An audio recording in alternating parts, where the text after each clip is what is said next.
Greetings everyone. We are from Griffins International School and are here to present our ideas. This is a pale blue dot, our one and only home, and to conserve it from drastic change, we are here to present our ideas. These are the following contents that we are going to present today. Now, what is climate change? Climate change is Earth's way of saying something's not right. Our planet has gone through a lot of changes, but this change is quite different. It's faster and it's mostly because of us. Now, I would like to call my teammate Saheli to continue the presentation. What is causing climate change? Number one, burning of fossil fuels. Fossil fuels such as coal, petroleum and gas release carbon dioxide into the environment. Number two, deforestation. Deforestation literally means cutting down of trees. And when we cut down trees, we reduce the Earth's capacity to absorb carbon dioxide. Number three, farming.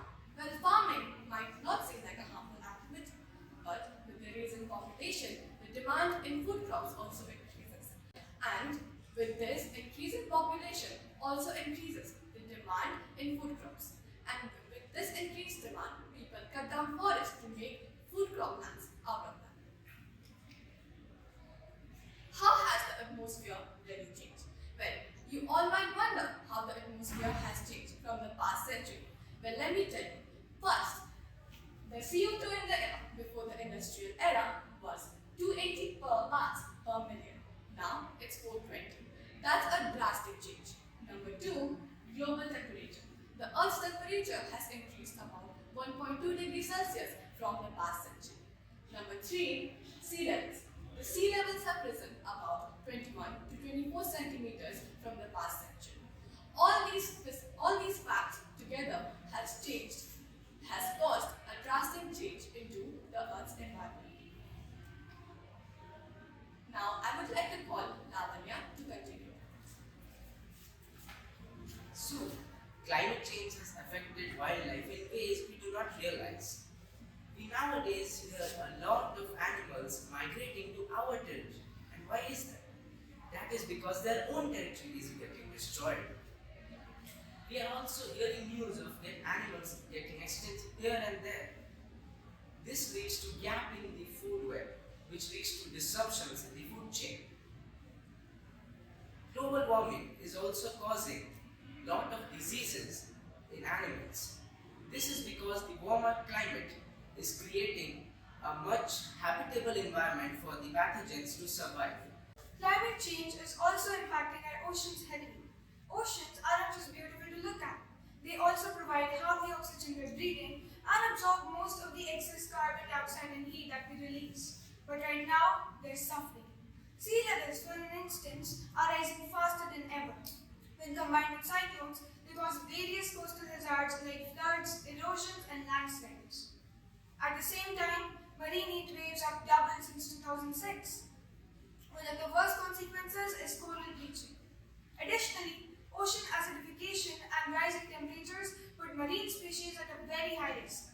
This isn't just an environmental issue, but rather it's a collapse of the entire world underwater and the livelihoods of people who depend on it. Now, I would like to invite Anjali to continue.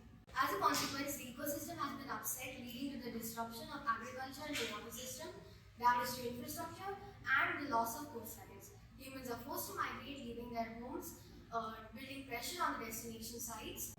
Rising population and rise of diseases has led to pulmonary disorders, oncological issues, and mental health issues. Now I'll let Lavanya continue. So, what can we do about it? We know that the change cannot be stopped, but it definitely can be slowed. We can do that through small activities, using less energy at home by switching off lights when we leave a room, walking or taking a bicycle instead of using a car to travel short distances, eating more plant-based food and wasting less food, and saying no to single-use plastics.